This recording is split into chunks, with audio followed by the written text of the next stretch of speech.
It started on a Friday night, the kind where the house already felt dangerous before anyone said a word. I came home holding hands with Ethan, the one person who made me believe life didn't have to be something I survived through. We'd been dating 6 months. He wasn't rich, wasn't flashy, but he was kind, and that was enough for me. My mom spotted us from the porch. Her face tightened like she'd just seen a stain on her favorite rug. "Who's that?" she demanded before we even reached the door. "My boyfriend," I said, voice soft but steady. "His name's Ethan. Please subscribe to our channel and tell you send comments from where are you watching this video." Dad stepped out behind her, his beer bottle still in hand.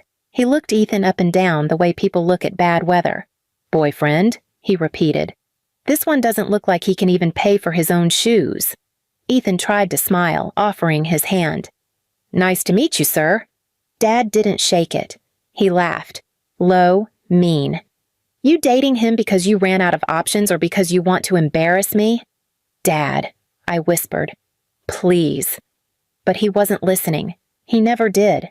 He stepped closer, his voice growing colder. "You think bringing trash into my house makes you groan? You think I'll let my daughter date some mechanic dropout?" "He's not a dropout," I said, my throat tightening. "He's working and saving for trade school." That was the wrong thing to say. Mom crossed her arms, her tone sharp enough to cut glass. "So now we're lowering our standards for love too? You really take after your father, falling for failures." Ethan's face went pale. "Ma'am, with respect, don't," I whispered, but it was too late. Dad grabbed Ethan's collar. "You think you're a man? Coming here like you belong?" "Dad, stop!" I screamed, stepping between them. But Mom shoved me aside, shouting, "Let your father handle it!" Ethan's voice cracked. "Sir, I didn't mean any disrespect." Dad's fist came down before he could finish. The sound of skin meeting skin was louder than I remembered from childhood. Ethan stumbled back, nose bleeding. I lunged toward him, but Mom grabbed my arm. "You made your bed, now lie in it." "Please," I begged. "Stop!" But Dad dragged Ethan out the front door, still yelling. I ran after them barefoot into the yard, the gravel cutting my feet. "Dad, please!" He threw Ethan onto the driveway. "Get out of my sight before I break something you need." Ethan struggled to his feet, eyes wide with disbelief and hurt. He looked at me, not angry, not scared, just broken. "I'll call you later," he whispered, then stumbled down the road, wiping blood from his face. When I turned to my father, my hands were shaking. "You're a monster!" he smirked, chest heaving. "You're just like him, useless." The word hit harder than his hand ever could. I barely saw his arm swing before the side of my face exploded with pain. The world went white, then black, then blurry. I tasted blood. I heard Mom's voice like an echo underwater. "That's what happens when you bring shame into this house." When I woke up, I was on the living room floor. The lamp had been knocked over and my cheek had already begun to swell. Mom sat on the couch scrolling through her phone like nothing had happened. Dad was outside smoking. I stood up slowly, hand pressed to my face. "Where's Ethan?" "Gone," Mom said without looking up. "And good riddance. Maybe now you'll learn your place." "My place?" I whispered. She looked up, smirking. "You think you can do better than what we give you? You'll end up just like him, pathetic, broke, and bleeding." I walked past her without answering, climbed the stairs, and locked my door. My reflection in the mirror made me freeze. My lip was split, my cheek purple, my eye half shut. I didn't cry. Not that night. I just sat on the floor, back against the door, and stared at the ceiling until morning. Ethan texted me once, "Are you okay?" "I'm sorry I left." I didn't know what to do. I didn't answer. Because what could I say? That I wasn't okay? That I'd known this would happen the moment I introduced him? That every part of me still wanted to believe my parents could be human, and now I knew they never would be? The next morning, Dad acted like nothing had happened. "You're not leaving this house until you learn respect," he said over breakfast. "You think you can run off with losers? Not under my roof." Mom poured herself coffee. "You should be grateful he cares enough to correct you." Correct me? I whispered. He hit me. She looked at me calmly, then stopped giving him reasons to. Something inside me went quiet then, not broken, just still. Like the part of me that used to beg for love had finally died. I packed that silence away, hid it under my bruises, and waited for the right time. Because if there's one thing I learned from living in that house, it's that control doesn't last forever. And when it breaks, it's loud. I looked in the mirror one more time that night, tracing the bruise along my cheekbone, and whispered to my reflection, "You're not done yet." Because I wasn't. I was just getting started. When I woke up the next morning, my face ached every time I breathed. The swelling had gone down just enough that I could open my eye. I went downstairs to find Mom humming in the kitchen, frying eggs like nothing happened. The air smelled like oil and denial. Dad sat at the table, sipping coffee, scrolling through his phone. He didn't look up when he said, "You're not seeing that boy again." I stood there for a moment, the silence growing heavy. "You think you can decide that for me?" He laughed. "You think you have a choice?" Mom turned from the stove. "You embarrassed us bringing that dirty mechanic here. Everyone in this town knows who we are. Do you want people to think we raised a beggar?" My throat burned. "You raised a daughter who wanted to be loved." Her spatula slammed against the pan. "You raised yourself wrong." I left the room before the tears could fall. The hallway mirror caught my reflection.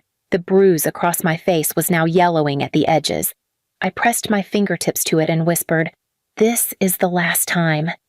They didn't know I'd already started planning. That afternoon, while Dad was working at the shop and Mom was at her friend's house gossiping, I opened my laptop. Ethan had texted again. "Please talk to me. I'm sorry I couldn't protect you." I called him. The moment he answered, his voice cracked. "Are you okay?" "No," I said quietly, "but I will be." He came by late that night, parked down the road so they wouldn't see his car. When he saw my face, his hands trembled. "They did this to you again, didn't they?" I nodded, barely breathing. "And they think they got away with it." He stepped closer. "What are you going to do?" "I'm going to let them show the world who they really are," I said, "and I'm not going to lift a finger." Ethan frowned. "You're not thinking about—" "No," I interrupted. "No police, no fight. I'm done being the punching bag. It's time they see what happens when the person they control finally stops playing along." Over the next few weeks, I stayed silent. I acted obedient, quiet, the perfect daughter again. Dad thought he'd broken me. He even started calling me sweetheart again, like the word could glue me back together. But I was already gone. I got a new job, one he didn't know about, managing a garage downtown, the same place Ethan worked. Every paycheck I saved in an account under my own name. No joint access, no family emergencies. Just mine. At home, Mom bragged to her friends about how our daughter finally learned discipline. Dad nodded, pleased with himself, saying, "Sometimes they need to be reminded who's in charge." I smiled, poured their coffee, and said nothing. Then, one evening, I overheard Dad on the phone in the garage. "Yeah, the house will sell quick. Market's up. Once it's gone, we'll move out of this town. The girl can figure herself out." That was it. The house. The place where every bruise, every scream, every insult was born. And they were going to sell it like nothing ever happened. That night, I went to the attic. Dust and memories stuck to my skin. I found the old camcorder Dad used to record family videos when I was little. Birthdays, barbecues, everything before the cruelty got worse. It still worked. I scrolled through the tapes. There I was, at 7, smiling shyly. At 10, helping Mom in the kitchen while she scolded me for burning cookies. At 16, crying after. Dad broke my phone for talking too much to boys. Then, at 19, footage I didn't know existed. Dad screaming at me for disrespect. Mom laughing in the background, my hand on my cheek, my voice saying, "Please, stop." I froze. He must have recorded it out of spite. But now, it was proof. Not for the world. For them. I copied it to a flash drive, slipped it into an envelope, and left it on their bed with a note that said only one sentence. "This is who you are." The next morning, I left the house before sunrise. I moved in with Ethan, got a second job, and started saving faster. I didn't call them, didn't text, didn't explain. 3 weeks later, I got a message from Mom. "How dare you invade our privacy like that? Your father is furious. You've destroyed this family."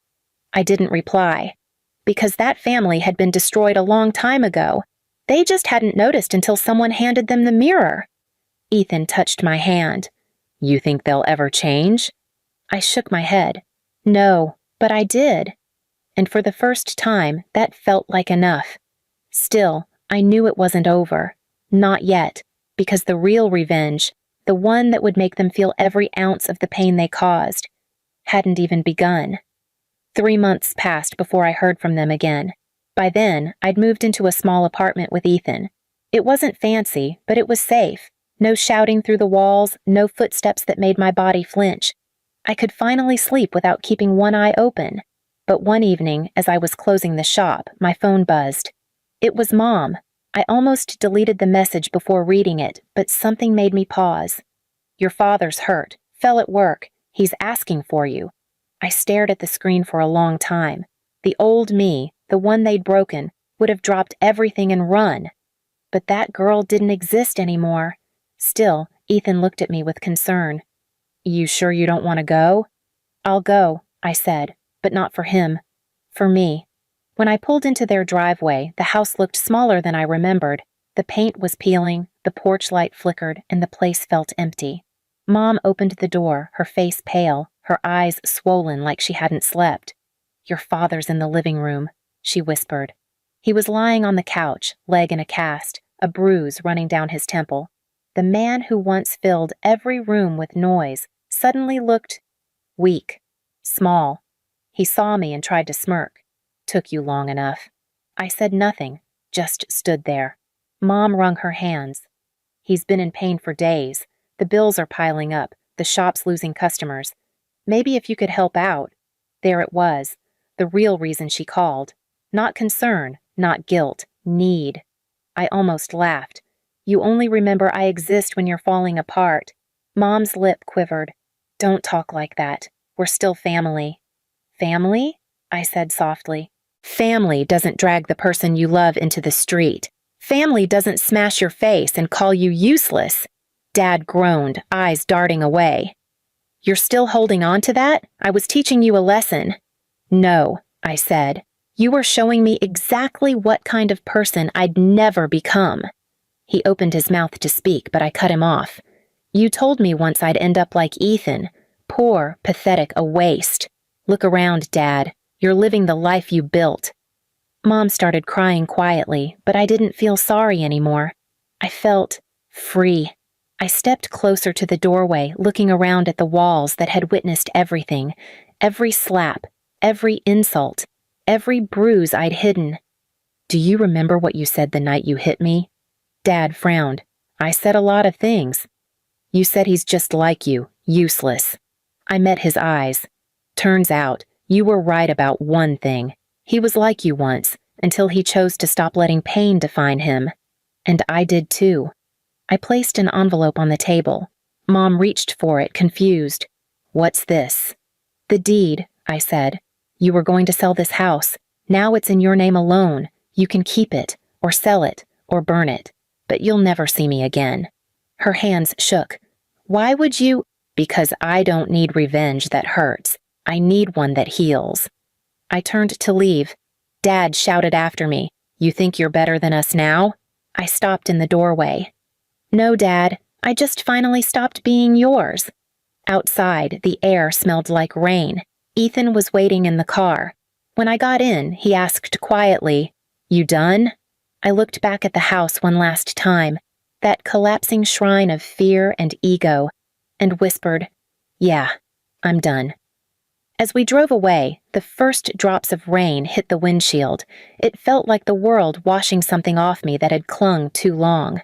Later that night, lying beside Ethan, I realized revenge wasn't about seeing them suffer. It was about watching them live with what they'd done, knowing I'd built something beautiful out of everything they tried to destroy. And that was the sweetest silence I'd ever known. Please subscribe to our channel and tell us in comments from where are you watching this video.